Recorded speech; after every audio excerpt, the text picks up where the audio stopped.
So, this is our Marathon Marriage podcast. We're getting it started again.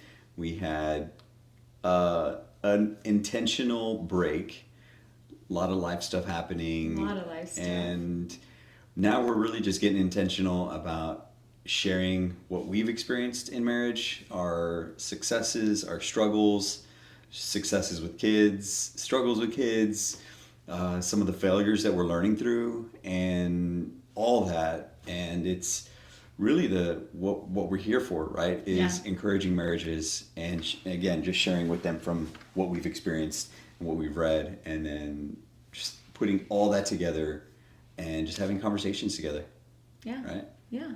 No, it's good. And this what's so crazy is in this time that we have taken a break, and of course then it wasn't necessarily podcasts, it was a few videos that we had done and really enjoyed it. I think what we've done is we've matured a lot since then, Yeah. not only in our marriage but also as parents.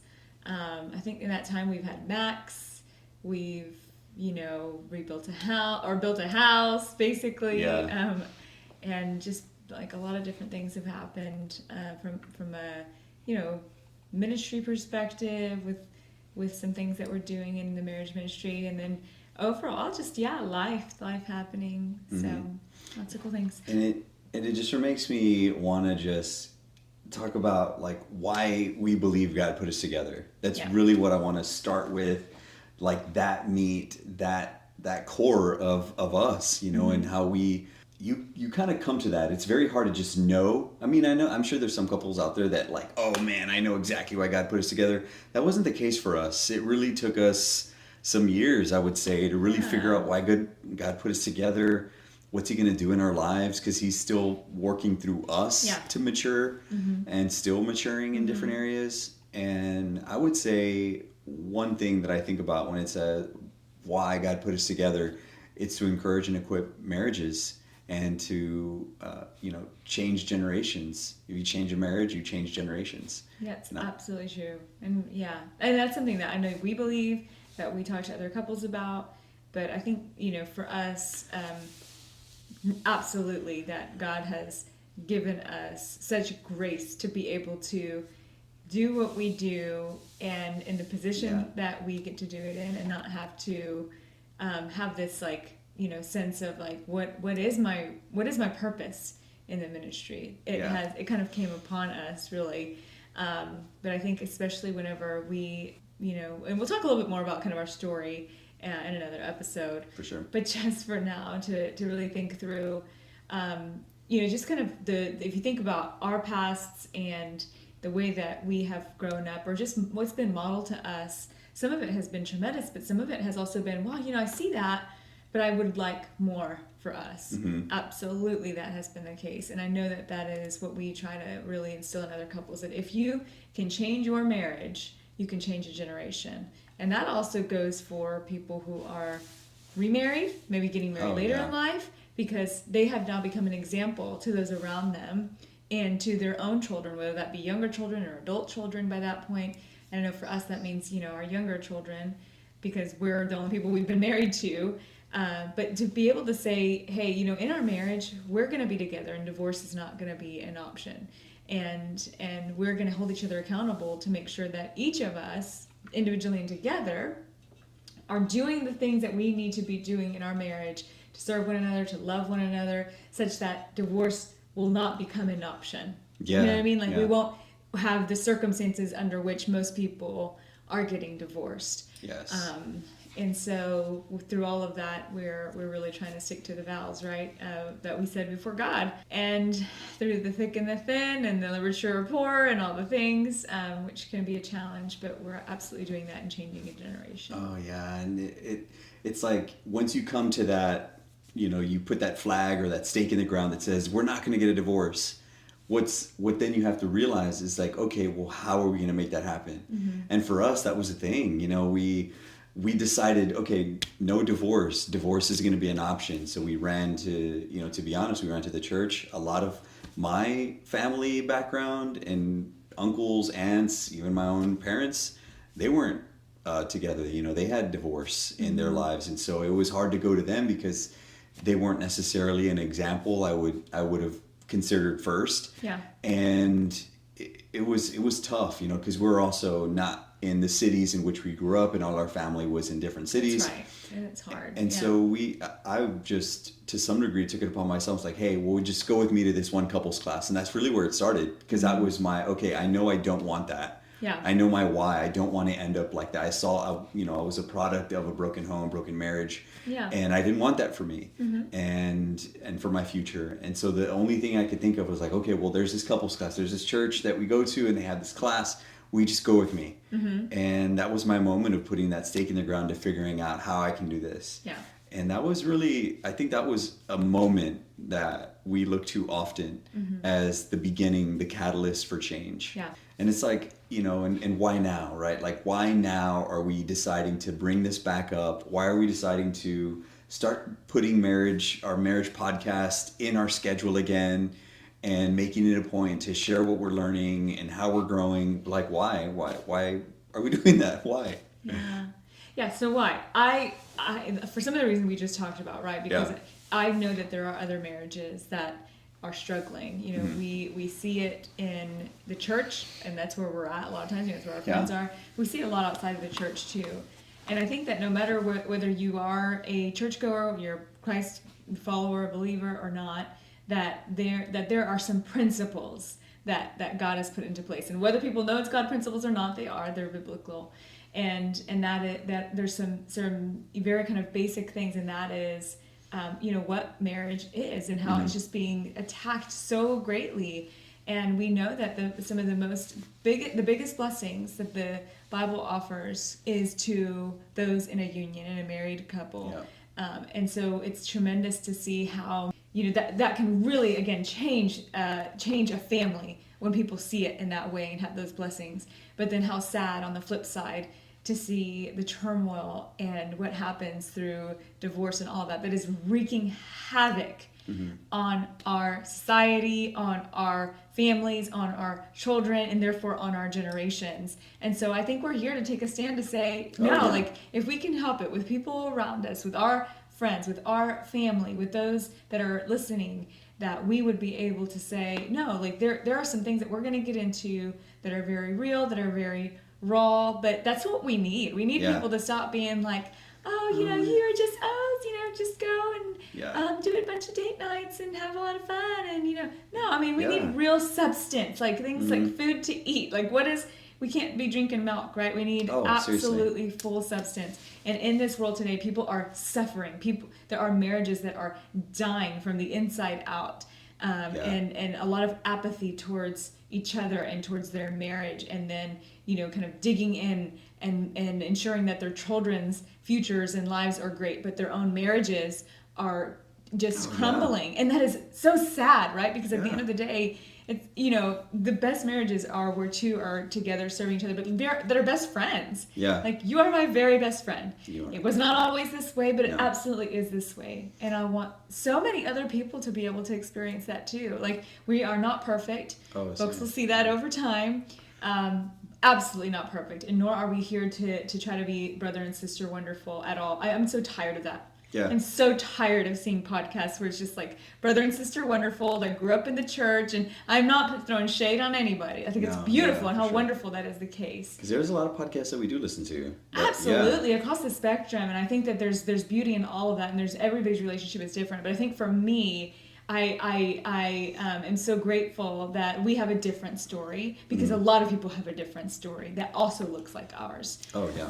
Where we did not grow up necessarily in, you know, homes where discipleship was a priority. And so that's where I think we're kind of coming from, is making sure that people know that we're real people. Yes. Right? We don't have theology degrees. No, we do not. Definitely do not have theology But what we do degrees. have is a lot of experience in marriage ministry. We have a lot of... Over a decade, right? Over a decade. And just, you know, what we have is our own life experience and the experiences of others. And we won't be naming names unless it's to give people accolades, for sure. But absolutely, that's we want to make sure people maintain their... Anonymity. Yeah. That's right. Yeah, for sure. I mean, there's a lot that we've learned from people, and I mean, for me, it starts like, okay, living out what it says in the Bible about leaving and cleaving, right? Man leaves his father and mother, and he bonds, and he becomes one with his wife. What does that look like to live out? Yeah. That has to be hard, It is, right? Because yeah. then you're coming away from one union, from one family, and you're making another family. It is like so that. hard to do that. Nobody Yes. teaches you how to do that, I and know. especially if you didn't come into this with a Christ-filled background, or a background where you know how biblically you should be treating one another. For sure. That was not us, and so for us, it was like very, very much kind of a turmoil. And again, we'll talk more about that. But what is so beautiful at the end of the day is, and this is what we have a testimony of, is that God can make all things new. Yes. That He can redeem even of the ugliest of situations. We've seen it personally. We've seen other people go through something similar, and that's what's so great. It's like the end of the story is a good story. Yes. Right. But it's being able to follow the pages, work through the chapters, work through the paragraphs, for you to be able to make it to the end of this thing and go, man, this has been a good life, right? Yeah. It's been a great life. And to get to that place, it's not going to be easy. Some of those chapters will be hard to read, will be hard to go through, will be very tough. Like you just want to like fast forward to the next thing, but we can't do that, right? So living life is such as that it's hard, and we'll go through some things. But at the end of it, though, what we want and what we want for other married couples is to be able to say, yeah, man, I'm married to my best friend. Yeah. And while life is not easy, my life with my spouse is good. And then for those maybe that are going to be tuning in that are engaged or even like newlyweds, we're kind of still in that season perhaps of feeling like, oh, we love each other so much and this is so great, which is a beautiful thing. We'll talk a little bit more about that because we kind of had that, but then kind of not. Yeah.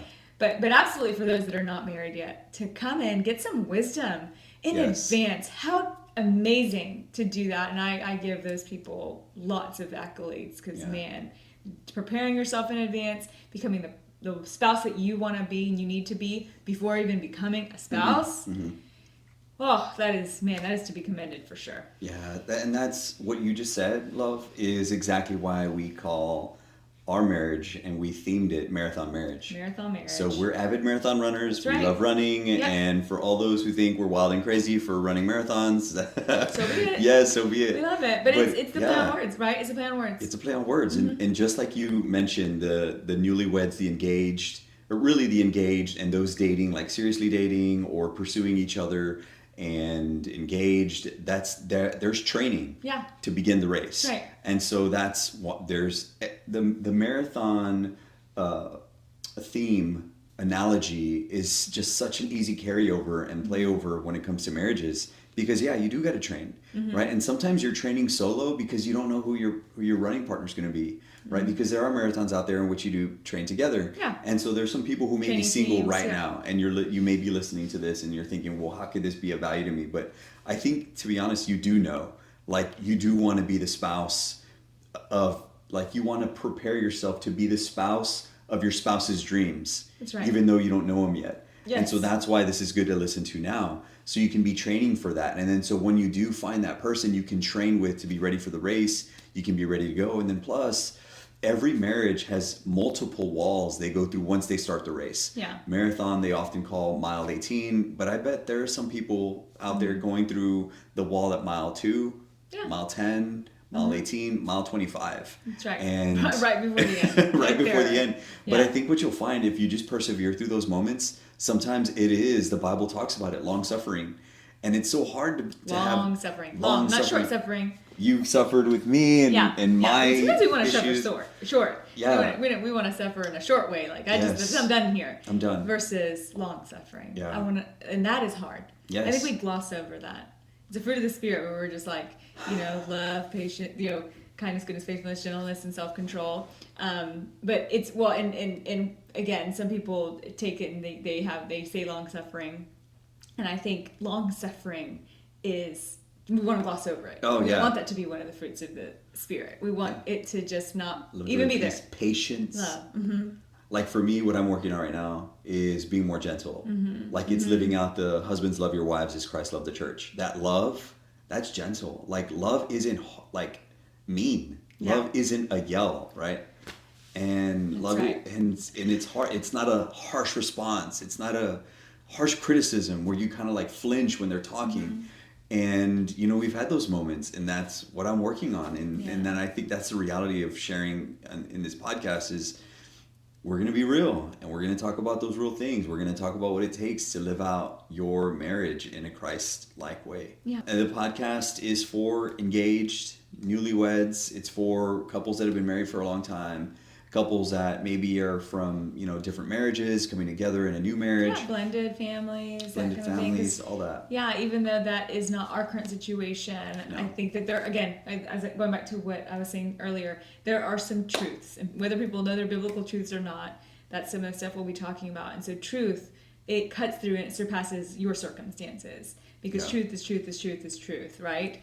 And so some of these things are the tried and true, like we just said, the fruits of the Spirit. They're tried and true, they're timeless. They transcend any situation or anybody's dynamics that they're in from a marriage perspective, right? Whether it's blended, whether it's newlyweds, whether it's you're married a long time. And so, yeah, at the end of the day, there are some truths that apply to all. I am looking forward to it. I think that there's going to be a lot of fun that we're going to have along the way. We're probably going to laugh quite a bit. I want to make sure we do a lot of that. Yes. And a lot of just having a good time, because that's us. That's our personality, and just being real and open and fun, and Yep. just letting it flow. Definitely. So awesome. Thanks so much for joining us on this initial episode of relaunching the Marathon Yes. Marriage podcast. And we look forward to having y'all listen in on our future episodes. So stay tuned.